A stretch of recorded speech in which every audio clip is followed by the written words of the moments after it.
আসসালামু আলাইকুম ভিউয়ার্স, আপনারা সবাই কেমন আছেন? আল্লাহর অশেষ রহমতে আমরা ভালো আছি। রিমনা হোমস্টাইল ফুড ব্লগে আপনাদেরকে অনেক অনেক শুভেচ্ছা এবং স্বাগত। কাছে এবং দূরে যারা আমার রেসিপিটা দেখছেন অবশ্যই একটা লাইক দিয়ে দেখবেন। আমি আজকে চলে আসলাম আপনাদের জন্য ছোট মাছের চচ্চড়ি নিয়ে। পাট শাক দিয়ে ছোট মাছের চচ্চড়ি করব। দেখতে থাকুন কীভাবে তৈরি করি। আমি কথা বলতে বলতে কিন্তু পেঁয়াজটাকে এইভাবে করে কুচলিয়ে নিচ্ছি। আপনারা এইভাবে করে কুচলিয়ে নেবেন। দেখুন আমি এখন পেঁয়াজগুলো সবগুলো দিয়ে দিব, দিয়ে ভালো মতো করে কচলিয়ে নিব। এই ছোট মাছের চচ্চড়িটা পাট শাক দিয়ে অনেক ভালো লাগে, রান্না করে খাবেন, ভালো লাগবে। দেখুন আমি বড় ফ্রাই প্যান নিয়েছি, কেন মাখতে আমার সুবিধা হবে, তাই এই কচলাতে সুবিধা হবে। ভালো মতো করে কচলাবো। আমি কিন্তু অনেকগুলো রেসিপি আপনাদের মাঝে শেয়ার করেছি, সেগুলো যদি না দেখে থাকেন অবশ্যই দেখে নেবেন। 350 মতো রান্না আমি আপনাদের মধ্যে শেয়ার করেছি। আমি পেঁয়াজ দিয়েছি আর ছোট এক টুকরা রসুনকে কুচি করে দিয়েছি, দেখাও যাচ্ছে না, দেখুন ছোট ছোট করে, তাই বলে দিলাম। আর এই পাতাটা দেখতে পাচ্ছেন, এই পাট শাকের পাতাটা একটু এসে পড়েছে, তাও বলে দিলাম ভিউয়ার্স। এই রান্নার পাশাপাশি বিডিএমনা ব্লগ নামে আমার একটা চ্যানেল আছে, চাইলে সেগুলো একটু ঘুরে আসবেন, ভালো লাগবে। ভালো লাগলে লাইক কমেন্ট শেয়ার করে দিবেন। দেখুন আমি ভালো মতো করে পেঁয়াজটাকে একটু কচলিয়ে নিলাম, তারপরে সাইড করে রাখলাম। তারপরে আবার কাঁচামরিচ নিব। রান্নাটা অনেক সহজ। এই ছোটো মাছ নিয়েছি, আপনারা যে কোনো ছোটো মাছ দিয়ে এটা করতে পারবেন। এখন আমি ভালো মতো করে এই দেখুন ভেঙে ভেঙে, ঝাল যারা বেশি খাবেন তারা হাত দিয়ে কচলিয়ে নেবেন। এটা কচলালে ভালো লাগবে, বিচিগুলো বেরিয়ে যাবে কাঁচামরিচের, তখন স্বাদটা বেড়ে যাবে ভিউয়ার্স, তাই বললাম আমি। দেখুন আমি কিভাবে করে কচলালাম, হাত দিয়ে না কচলালে হবে না। এখন আবার আমি একসাথে দেখুন পেঁয়াজের সাথে মিক্স করে দিচ্ছি। এটা গরম গরম ভাতের সাথে খেতে দারুণ লাগে। হাতটা যখন জ্বালাপোড়া করবেন তখন একটু ঠান্ডা পানি দিয়ে হাতটা ধুয়ে নেবেন, তখন জ্বালাপোড়া কমে যাবে। কিন্তু মুখের স্বাদের জন্য এটা তৈরি করা ভিউয়ার্স। যাদের খেতে ভালো লাগে না, তখন এইভাবে তরকারিটা রান্না করে খাবেন, একটু ঝাল ঝাল লাগবে, তখন দেখবেন ভালো লাগবে। তাই আপনাদের মাঝে শেয়ার করলাম। আমি সব রকমই শেয়ার করি, ভালো মন্দ সব কিছু, টক ঝাল মিষ্টি, তাই আমি মনে করলাম এটা আমি আপনাদের মাঝে শেয়ার করে দিলাম। এখন আমি কচলে দিলাম। এখন আস্তে করে দেখুন পাট শাককে এভাবে করে আমি করে নিয়েছি, কুচি কুচি করে নিয়েছি। পাট শাক দিয়ে একটু কচলে নিব ভালো মতো করে। তারপরে আমি এখন সেই যে লবণ, মরিচের গুঁড়ো, হলুদের গুঁড়ো এটা দিয়ে দিব। এটা দিয়ে আমি এখন তেলটা দিব না ভিউয়ার্স, ভালো মতো করে কচলাবো। আবারও কচলাচ্ছি, দেখুন এটা হাতের মাখার মধ্যেই টেস্ট। এইভাবে করে না কচলালে আপনাদের খাবারের টেস্টটা বাড়বে না, তাই আমি বললাম।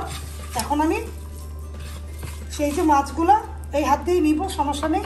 এই যে দিয়ে নিয়ে নিলাম ভালো মতো করে। আমি দেখুন মাছগুলো নিয়ে নিলাম, ভালো মতো করে কচলিয়ে নিলাম।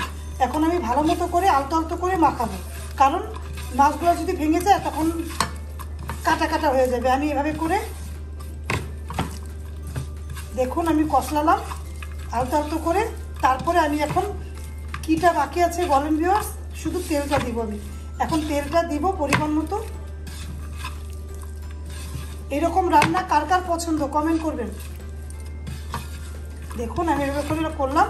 এখন আমি পরিমাণ মতো তেল দিব, তেলটা পরিমাণ মতো দিচ্ছি। দেখুন বেশিও দিবেন না কমও দিবেন না, তেলটা বেশি হলে ভালো লাগবে না, কম হলেও ভালো লাগবে না। আমি আমার পরিমাণ মতো দিচ্ছি, আপনারা বুঝে দিবেন। দেখুন তারপরে হালকা করে আবার একটু আলতো করে কষলাবো। প্রথম মাখিয়ে নিব, তারপর তেলটা দিব ভিউয়ার্স। দেখুন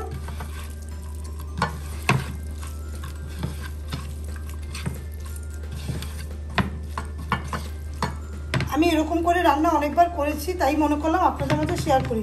এখন আমি পরিমাণ মতো পানি দিব।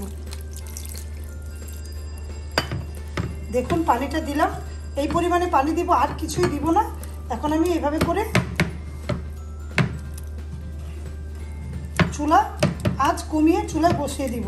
তো চলুন আমি চুলায় দেখাই, আর একটু পানি দিব, আর দিব না পানি।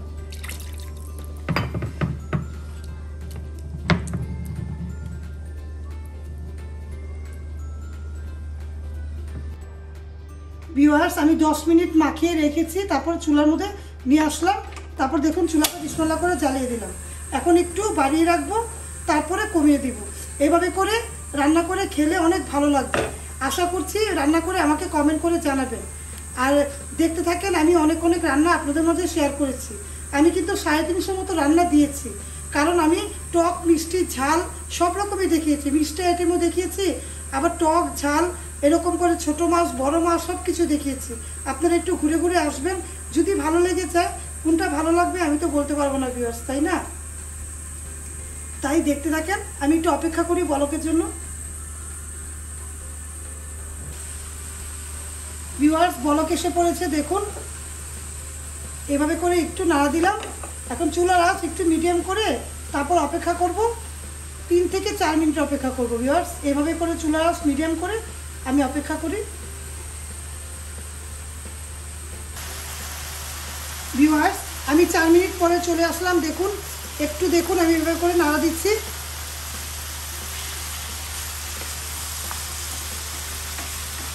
এটা চচ্চড়িটা অনেক ভালো লাগে।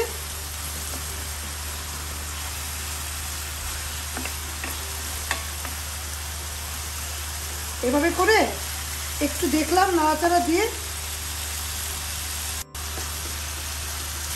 দেখুন একটু নাড়া দিলাম, সরিয়ে দিলাম ভিউয়ার্স। যেহেতু আমি মাখানোর পরে কোনো নাড়াচাড়া দেইনি, দেখুন আমি নাড়াও দিচ্ছি না, কীভাবে করে উল্টে পাল্টে দিচ্ছি। তারপরে ভিউয়ার্স এখন আমি আবারও এভাবে করে রেখে আরও 1 মিনিটের জন্য অপেক্ষা করব। ভিউয়ার্স 1 মিনিট অপেক্ষা করলাম, চুলার আঁচ কমিয়ে। দেখুন পোড়া হয়ে গিয়েছে, লেগে গিয়েছে। দেখুন এই চচ্চড়িটা একবার রান্না করবেন, রান্না না করলে বুঝবেন না এটা কীরকম হয়েছে। এখন আমি ধনেপাতা কুচি দিয়ে দিব, তারপরে ভিউয়ার্স পরিবেশন করে আপনাদের দেখাবো ছোট মাছের পাট শাকের চচ্চড়ি। তো ভিউয়ার্স রেডি হয়ে গেল ছোট মাছ দিয়ে পাট শাকের চচ্চড়ি। এভাবে করে তৈরি করবেন, ভালো লাগবে। ভালো লাগলে লাইক, কমেন্ট, শেয়ার করে দিবেন। আপনারা সবাই ভালো থাকবেন, আমার জন্য দোয়া করবেন। আল্লাহ হাফেজ, আসসালামু আলাইকুম।